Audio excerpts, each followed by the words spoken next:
James had always lived a quiet life. He was not the kind of man who looked for trouble, nor the kind who wanted adventure. His little apartment in the student housing complex was enough for him. It was small, with 2 bedrooms, a shared kitchen, and a view of the city lights through dusty windows. He enjoyed silence, late-night reading, and the comfort of knowing tomorrow would look the same as today. But all of that changed the day Zara arrived. She was not human. Everyone in the complex knew about the exchange program, a project between Earth and the Galactic Union. Few humans were brave enough to sign the contract. Most feared the unknown. But James had signed it because rent would be cheaper with an alien roommate, and honestly, he thought the program was probably exaggerated. Maybe they were just foreign students with strange looks. He was wrong. When the door slid open that evening, he saw her for the first time. Zara was tall, taller than any woman James had ever seen, her head brushing the top of the doorway. Her skin shimmered faintly, like silver dust under sunlight, and her 4 glowing eyes seemed to look into every corner of the room at once. She carried no luggage, only a small device in her hand that pulsed with a soft blue light. For a moment, James forgot to breathe. She was alien in every sense of the word, and yet, there was something calm in the way she stood, waiting patiently, as if unsure whether she was welcome. Hi, James managed, his voice shaky. You must be Zara. Her voice was soft, but layered, as if 2 tones spoke together. Yes, and you are James, the human who shares his dwelling. He nodded, awkwardly. Yeah, that's me, come in. The first weeks were full of small discoveries. James learned that Zara didn't sleep in a bed. She preferred to stand in the corner of her room wrapped in a thin cocoon of glowing threads that hummed softly through the night. She didn't eat normal food, but absorbed energy from crystalline tablets she carried. Still, she was fascinated by human cooking, and James often found her watching him boil pasta or fry eggs, her glowing eyes reflecting every movement. Why do you cut vegetables so slowly? She once asked. Because it tastes better fresh, James explained, laughing. You can't just swallow energy. Food is more than fuel, it's comfort. Zara tilted her head, as though storing the thought deep inside. In return, she taught him little things about her people. How they could float objects using the faint magnetic fields in their bodies. How their songs weren't sung but resonated through the air like vibrations. How their children were grown inside crystal pods under the watch of scientists.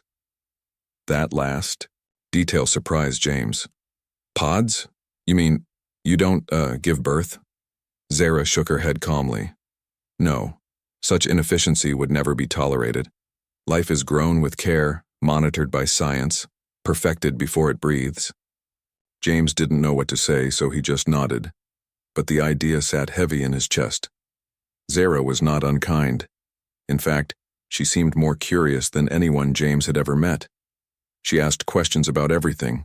Why humans laughed, why they cried, why they painted pictures, why they sang songs with no purpose but to feel something.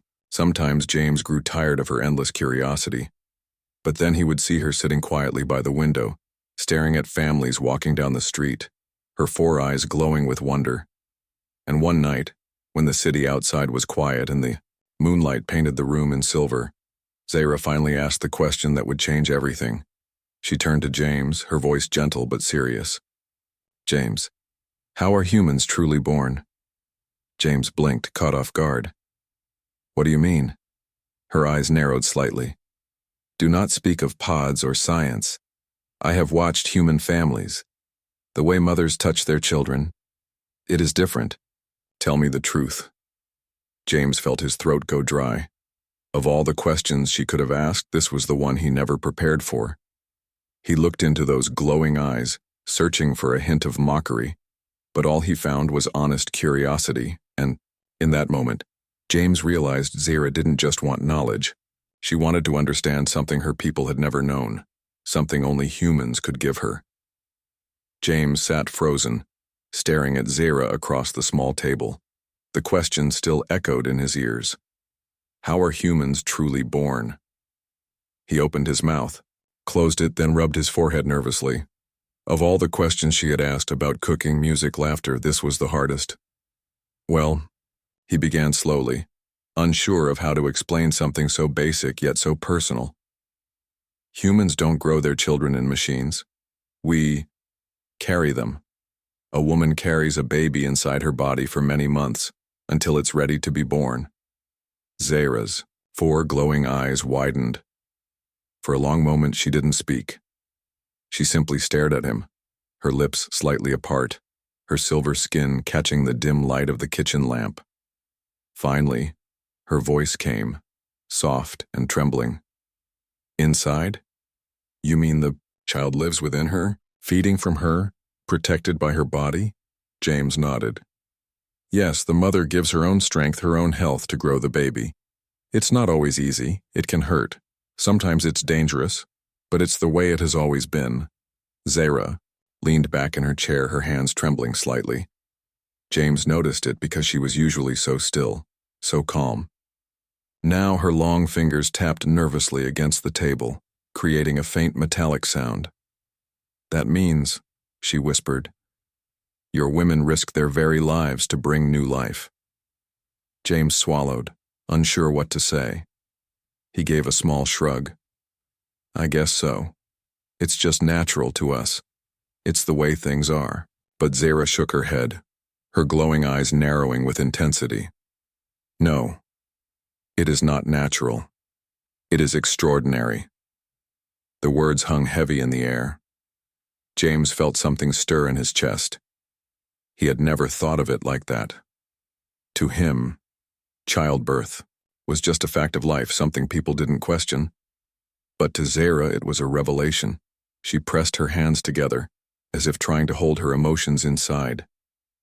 My people, we would never accept such risk. If a pod fails, the scientists simply discard it and begin again. No danger, no sacrifice. And yet you humans, she paused, her voice breaking slightly. You carry your children in your own flesh, in pain and danger. And you call it love. James didn't know what to say. He had seen his sister go through pregnancy, the sickness, the tired days, the glowing pride when she finally held her baby. He remembered his mother telling him stories of when he was born, how scared she had been, but how much she loved him the moment she saw his face. To him, it was normal, but seeing Zahra's reaction made him realize how alien, how powerful it might seem to someone who had never known it. For the first time since they met, James saw something almost fragile in her. Zahra, the tall, silver-skinned alien with glowing eyes who seemed untouchable, now looked shaken. Her hands trembled, her voice cracked, and her eyes carried a deep sadness. I do not understand, she whispered. Why would anyone choose such suffering? Why would a species choose pain when there could be safety? James looked at her for a long time, then gave a small, honest smile. Because it's worth it.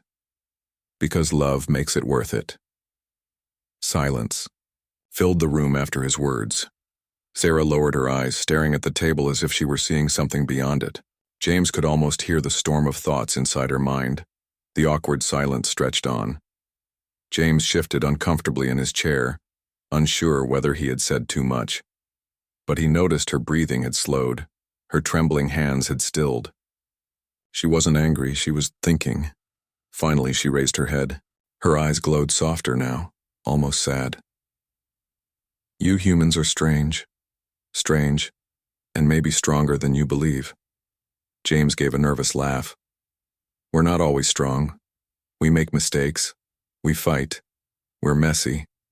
But when it comes to family, we don't give up. That's just who we are. Zahra studied him for a long moment and then nodded slowly, as if sealing some quiet truth inside herself. That night, after James went to bed, Zahra sat alone by the window. She watched the city below, where human families walked together under the streetlights, mothers holding infants close, fathers carrying children on their shoulders. She had seen it before, but now she looked with new eyes. And for the first time, in her long life, she felt something she had never known before. A longing. The next morning, James woke to the sound of faint humming. At first he thought it was the fridge again, but when he walked into the living room, he found Zara sitting cross-legged on the floor. The humming came from her chest, a low vibration that filled the air like the soft strings of a cello. Her eyes were closed, and the silver shimmer of her skin pulsed gently with the rhythm. James stood silently for a moment, watching. It was the first time he had ever seen her.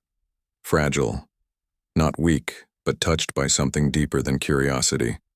When her 4 eyes finally opened, they glowed with a strange mix of wonder and sorrow. "You did not lie to me," she said softly. James frowned. "Of course not. Why would I?" "Because," Zara answered, her voice layered and trembling. "What you told me. It is unbelievable. A mother carrying life inside her own body? A father staying by her side? Your people risk everything for their children before they even exist. That is not simple truth, that is greatness." James shifted uneasily, running a hand through his messy hair. "I wouldn't call it greatness. It's just what humans do." Her head tilted, eyes narrowing slightly. "You reduce it because you have lived it. But from where I come, it is almost impossible. My kind design perfection. We do not accept risk. We never place ourselves in danger for another life. If a pod weakens, it is discarded. If a child is not as planned, it is never born." Her voice grew quieter, almost breaking. "No one ever bleeds for us. No one ever sacrifices for us. We are creations of science, not of love." James felt his chest tighten. He had never thought about it from her perspective. He remembered his sister's face after her baby was born, sweaty, exhausted, but glowing with joy. He remembered his mother holding him close as a child, whispering stories when he couldn't sleep. That closeness, that bond, had shaped his entire life. To imagine a world without it. It felt cold. Zara's claws tapped against the floor softly, the rhythm uneven. "Do you not see, James? That makes your kind different. It makes you more than just flesh. It makes you brave." James sat across from her, his voice quiet.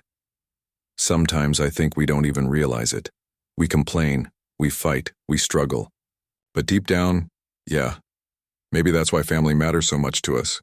Because it's never easy." Zara looked at him with all 4 eyes, studying every detail of his face as if she wanted to memorize it. For the first time, James saw no trace of the calm, logical alien he had met weeks ago. He saw someone breaking inside, someone who had touched a truth too heavy to ignore. She whispered, "I envy you." The words were so soft, James almost didn't hear them. "You envy us?" he asked carefully. "Yes," she said. "I was not born.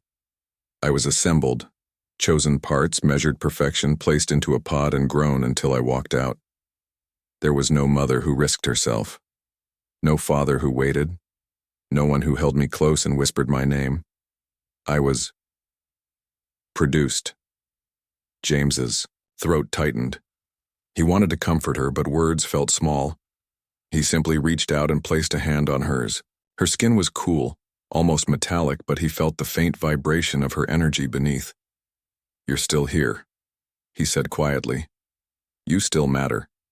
You're not less just because of how you were made." Zara looked down at his hand on hers, and for a moment, she did not pull away. Her voice trembled like glass about to crack. "But it means no one ever chose me, James. And that is what hurts." The room grew silent again. James didn't try to fill it with clumsy comfort. He stayed, his hand on hers, letting her know she wasn't alone. Sometimes silence spoke louder than words. Outside, the city moved as always. Cars rushing, people laughing, children crying in the distance. Zara lifted her gaze to the window and saw a young couple crossing the street, their baby held carefully in the mother's arms. She watched as the woman adjusted her coat around the child to shield it from the wind, the father holding the mother's hand with steady warmth. Zara's lips parted. "They protect even the smallest breath of life." James followed her, gaze and nodded. "Yeah, that's who we are." For the first time since arriving on Earth, Zara felt the weight of her own existence pressing down on her. She was advanced, yes. Stronger, yes. But in that moment she realized humans carried a power her people had never touched. Love so deep, it was willing to suffer. And that truth shook her more than anything else in the universe. The days that followed were not like before. Something had changed inside Zara. She no longer asked simple questions about food or music. Instead, her thoughts circled around one subject: families. James noticed it first at the park. They had gone for a walk on a sunny afternoon, the kind where children ran across the grass, parents laughed, and the air was filled with the sound of joy. Zara stood very still, her 4 eyes locked on a young mother who was carrying her baby close to her chest. The baby's tiny hand clutched at the mother's shirt while the father walked beside them, gently pushing a stroller with supplies. Zara whispered almost to herself, "Why would they endure so much? She looks tired. I can see it in her eyes, yet she smiles." James gave a small smile. Because that smile is worth everything to her. That baby is worth more than sleep or comfort. Zara shook her head, her silver skin catching the sunlight. But why would the man stay? He could leave. He is not the one carrying the weight. He is not suffering. James paused, thinking carefully before speaking. Because it's not just her baby, it's his too. A father's love isn't about carrying life inside. It's about carrying the family after, staying when it's hard, protecting what matters. Zara turned her eyes toward him, the glow inside them sharp and questioning. On my world, many males leave. They are not bound. Why are your men different? James laughed softly, though there was no humor in it. Not all are. Some men walk away, some are cowards, but the ones who stay, they are remembered, they are loved, they are heroes in their own quiet way. For the rest of the walk, Zara said little, but James could see her mind working, her eyes watching every family that passed. That night she returned to the subject again. As they sat at the table, Zara leaned forward, her voice low and tense. Why don't humans choose the easy path? Why not grow your children in safety? Why accept danger, pain, and death? James sighed, stirring the cup of tea in his hand. Because the easy path isn't always the better one. Love is heavy, Zara. It means sacrifice. It means pain. But that's what makes it real. That's why family is so strong. It's not given, it's earned. Her fingers tapped against the table, the sound sharp. It is madness. Madness to choose pain when there is another way. And yet, she hesitated, her glowing eyes softening. And yet, I cannot stop thinking about it. Your people do not create perfect children, yet you call them miracles. My people design flawless offspring, but we call them products. Perhaps we are the weaker ones. James looked at her carefully. He had never seen her so conflicted, so torn between logic and emotion. For all her strength and intelligence, Zara seemed fragile now, like glass under pressure. He reached across the table, his voice gentle. It's not weakness, Zara. It's just different. Your people chose safety. We chose love. Neither path is easy, but ours gives us something nothing else can. She pulled her hand back, not harshly, but with unease. If my people knew this truth, they would laugh at you. They would call you reckless. They would call you foolish. James smiled faintly. Maybe, but they would never understand us until they lived it, until they held a child in their arms and felt their whole world change. Zara turned her gaze away, staring out the window at the glowing city. Part of me wants to believe you. Part of me wants to feel what you feel. But I cannot. I was not born as you were. I will never know what it is like to be chosen, to be carried. Her voice carried pain, a wound that went deeper than James could reach. He wanted to argue, to tell her she was wrong, but he held back. Some truths couldn't be forced. They had to be discovered. That night, James lay awake, thinking about her words. For the first time, he understood that this wasn't just curiosity for Zara. This was a battle inside her, a war between the perfection she was built from and the imperfect love she longed for. And deep down, he feared what would happen if she lost that battle. The apartment was quiet that evening. Too quiet. James noticed it the moment he stepped inside. Usually Zara greeted him with a question or a curious look, but tonight the living room lights were dim, and the silver shimmer of her skin glowed, faintly from the corner. She was sitting on the floor, her arms wrapped tightly around her knees, her 4 glowing eyes staring at nothing. James froze in the doorway. He had never seen her like this. Zara was always calm, always collected, even when confused. But now she looked broken. "Zara?" James called softly. Her head lifted slowly. For the first time since they met, James saw moisture on her silver cheeks. Tears. He didn't think her kind could cry, but here she was, trembling like a child. "I was never born, James," she whispered. The words pierced the air like glass shattering. James stepped closer, his chest tightening. "What do you mean?" "I was not born," she repeated, her voice shaking. "I was designed. I was chosen from patterns, placed in a crystal pod and grown until I walked out of it. No mother carried me. No father hoped for me. No one risked anything for me." Her voice cracked and more tears rolled down her cheeks. "I was a calculation, not a miracle." James knelt beside her, his heart aching. "Zara." Her hands trembled as she pressed them to her chest. "Do you understand what that means? It means no one ever wanted me enough to suffer for me. No one ever chose me, James.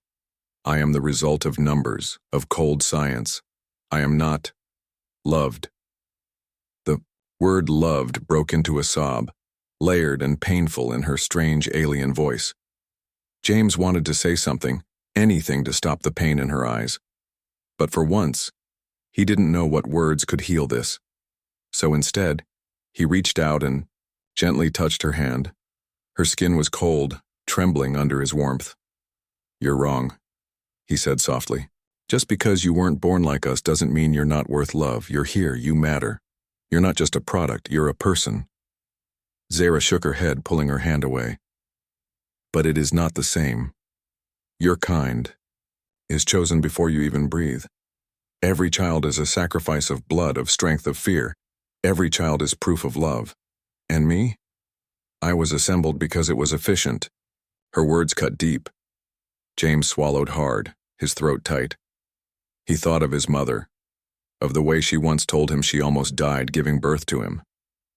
He thought of his sister, holding her newborn with tears of joy. He thought of the sacrifices his family had made just so he could live. And then he looked at Zara, trembling in the shadows, and he realized how empty her beginning must have been. "Zara," he said quietly, "you may not have been carried in someone's arms before. You were born, but you're carried now, by me, by this place, by the choices you make every day. Family isn't just about birth, it's about who stays." Her glowing eyes blinked, the tears shimmering like small stars. "But do you really believe that, or are you only trying to comfort me?" James gave her a gentle smile. "I believe it. My best friend in school was adopted. His parents never carried him in the womb, but they carried him in their hearts. That's what matters. That's what makes him loved." Zara's lips trembled as though she wanted to believe but couldn't. She looked away, staring out the window where city lights sparkled against the dark sky. "You humans are strange," she whispered. "Strange enough to make me wish I had been one of you." James didn't argue. He didn't tell her she was fine as she was. Instead, he stayed there on the floor beside her, silent, steady, and present. Sometimes words failed, but presence could speak louder. Slowly, her sobs quieted. Her shoulders relaxed just a little. She didn't thank him, but when James gently placed a blanket around her, she didn't push it away.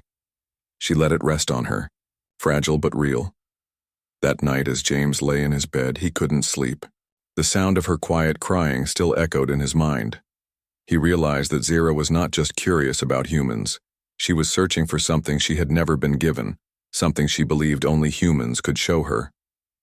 And James made a silent promise to himself. He would not let her face that emptiness alone. The days after Zara's breakdown passed quietly. James did not press her with questions, and she did not bring up the subject of birth again. But something in her had shifted. She moved slower, spoke softer, and spent long hours sitting by the window watching the world below.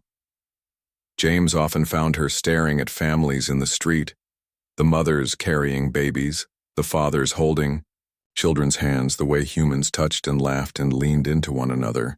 Each time her four glowing eyes seemed to drink in every detail as if it were something rare and fragile. One evening, James returned home carrying groceries.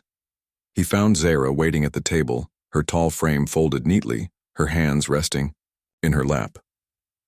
She looked calm, but her eyes glowed with the quiet fire of decision. "James," she said, her layered voice steady, "I have been thinking." James set the groceries down and raised an eyebrow. "About what?" "About your words," she replied. "You said family is not only about birth. You said it is about who stays." James nodded slowly. "That's right." Her gaze did not leave him. "I cannot change how I came into this universe. I cannot make myself born from love, but I can choose how I live now. Perhaps family is not only who creates you, but who walks with you, who stands beside you. If that is true, then maybe I am not as empty as I thought." James felt warmth spread in his chest. He pulled out a chair and sat across from her, his voice gentle. "That's exactly it, Zara. Family isn't perfect, it's messy, it's painful, but it's real because we choose it again and again." Her lips curved slightly, almost a smile. "Then perhaps I have a family here." The words caught James off guard. He had never thought of himself that way, but the sincerity in her voice left no doubt. She was not joking. She meant it. James gave a small laugh, trying to hide the lump in his throat.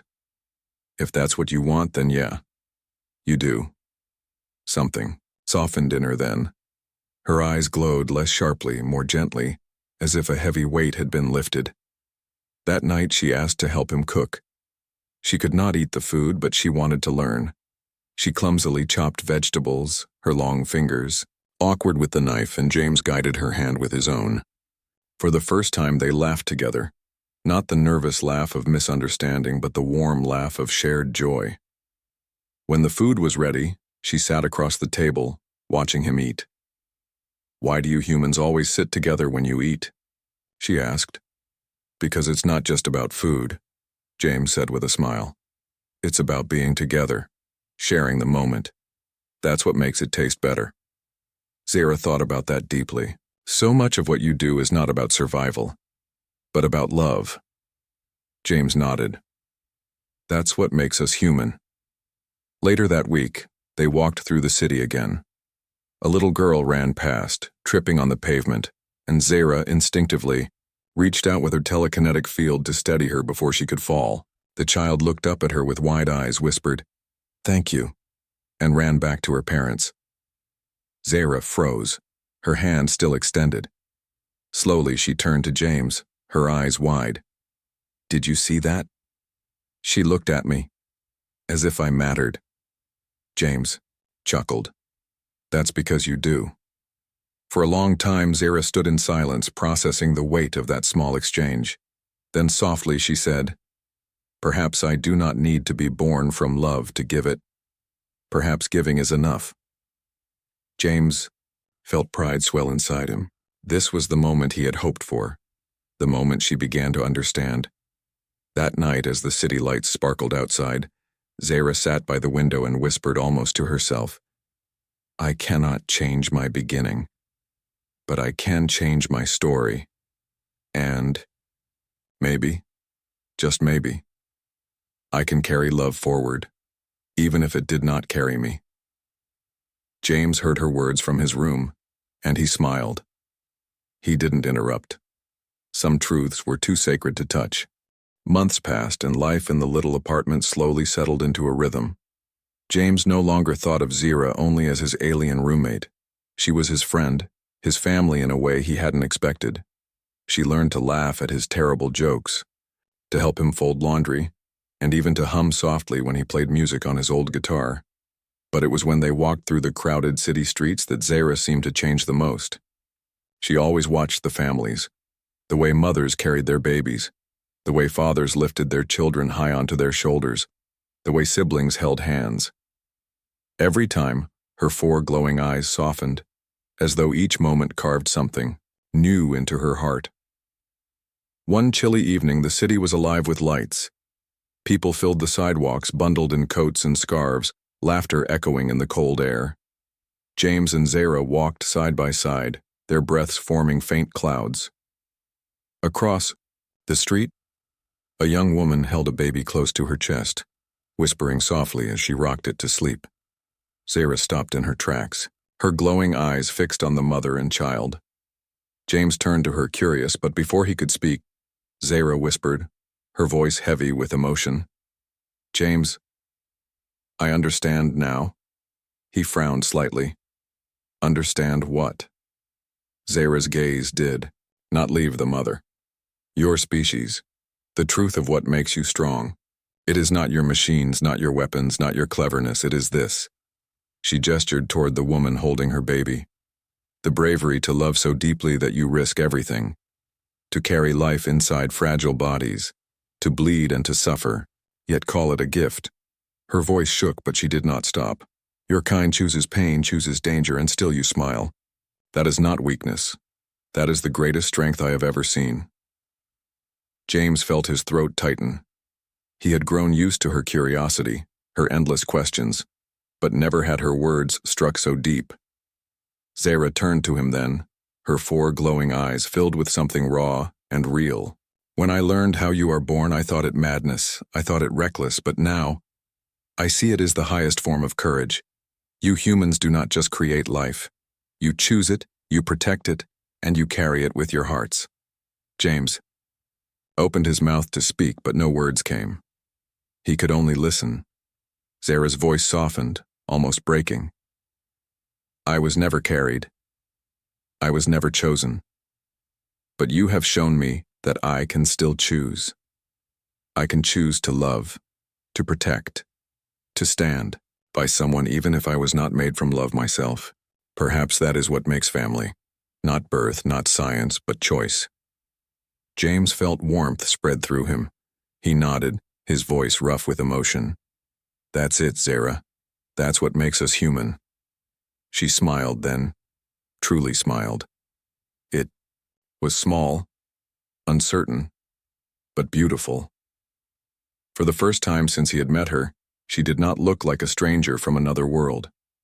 She looked human. They continued walking, the noise of the city wrapping around them. But Zara's words stayed heavy in the air, as if the universe itself had paused to listen. As they reached the corner, Zara spoke again, her tone stronger now. "Your people are not weak, James. You are the bravest I have ever seen.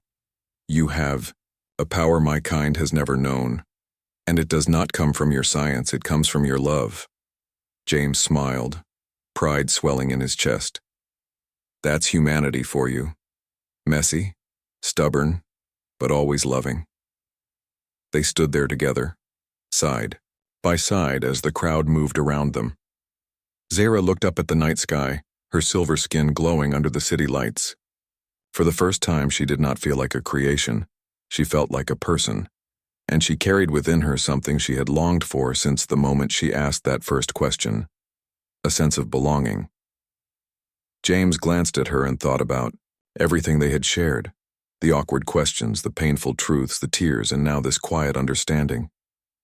He realized something then. Humanity's strength was not just in what they were born with, but in what they gave to others. Even an alien who had never been carried in the womb could still be carried in the heart, and that was the greatest truth of all.